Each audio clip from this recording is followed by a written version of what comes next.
This is Robert Harper with Virginia Farm Bureau's Grain Division. Glad to bring you the Merchandiser Minute for Friday, November the 15th, 2019.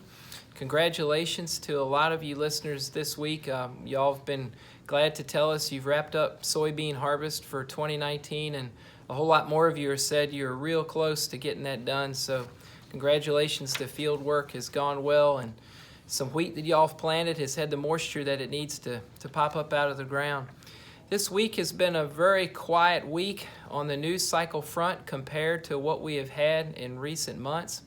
When we look at this week, we did see the Dow Jones Industrial Average break another high record today, a high close. Just remarkable action and money flow in and around the equities, even at the same time that much of the news cycle has been devoted to the public phase of the impeachment hearings. When we take a look at how the ag community has handled the impeachment hearings and handled the news or lack thereof about trade, it seems like they've been in a I don't believe anything's going to happen mode when you take a look at the futures. And let's look at how those futures closed in Chicago this week that affect your cash price. December corn was down a nickel for the week to close at $3.71. The January soybean futures contract in Chicago closed at $9.18, down 10 cents for the week. And December wheat closed at $5.02, down 6 cents for the week. Let's look at the USDA numbers. We had a holiday on Monday, so a lot of the USDA reports this week were a day late because of that holiday.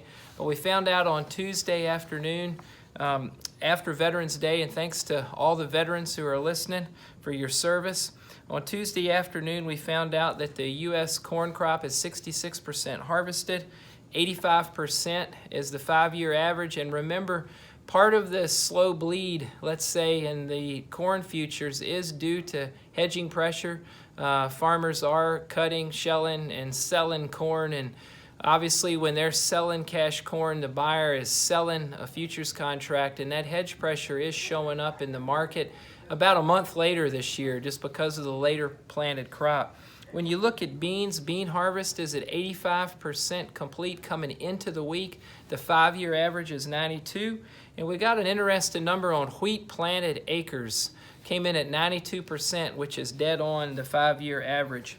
Inspections report on Tuesday, we saw, as expected, reports on vessels that were getting loaded. We did see some big numbers for wheat, and was interesting this week. Number one destination was China for U.S. wheat. When we look at the export sales report, what got sold within the last week, we got that today, as expected for corn, beans, and wheat. But again, it was nice to see a pretty substantial purchase of U.S. soybeans in the report from China. Weather this week, we know harvest is going slow. We've all read a lot about propane shortages in the Corn Belt, and we've heard people talk about that.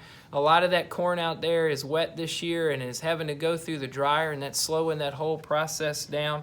We saw a lot of your contemporaries and colleagues out there have some acres get covered with snow again this week, so they're working through it and working through it slowly. When we switch gears to South America, many areas in Argentina and many areas of those big growing regions in Brazil are and have received adequate rainfall. It seems like from our perspective, again, this week, that weather in South America is neutral to futures price action. We're not getting a benefit, or we're not getting hindered on price action right now from that. The planters and drills are doing what they need to do or have done, and the speculator in Chicago, in my opinion, sees that as neutral this week. We had a lot of anticipation for President Trump's speech on Tuesday to the New York Economic Club. He was talking and did talk about Chinese trade. That again was also neutral to the futures market. We didn't see a lot of price action around that. We did see the same day a few reports from reputable news services that the U.S.-China trade talks have hit a snag. I don't think that's any news to anybody, but it's just a reminder that conversations are going on every day between our trade team and their trade team over the phone, but we just don't seem to be making any progress. We did get, again, news reports backing up what we already knew or know this week. Brazil's government says they are working directly with China on a trade deal, a free trade deal, and they're trying to get that done, obviously, as fast as they can. Next week, keep your eyes on South American weather. Remember what Granddad always said, we're only 21 days away from the worst drought we've ever been in, and we need to watch that South American rainfall. And we obviously know that greatly impacts our futures price. Trade news, we're going to be hunting, and the bull's going to be looking for that news all week long. And remember, to keep your eye on November 20, New Crop 2020 bean futures. They're trading around $9.50 on the board. It might be something that you want to consider hedging or even doing a cash contract for next year's beans. And also remember, if you have any unpriced bushels on December futures contracts, corn or wheat, let's talk next week about looking at whether you're going to price those bushels or roll them to the March. Give us a call if we can help you with that or any old crop or new crop basis bids. This is Robert with Virginia Farm Bureau's Grain Division.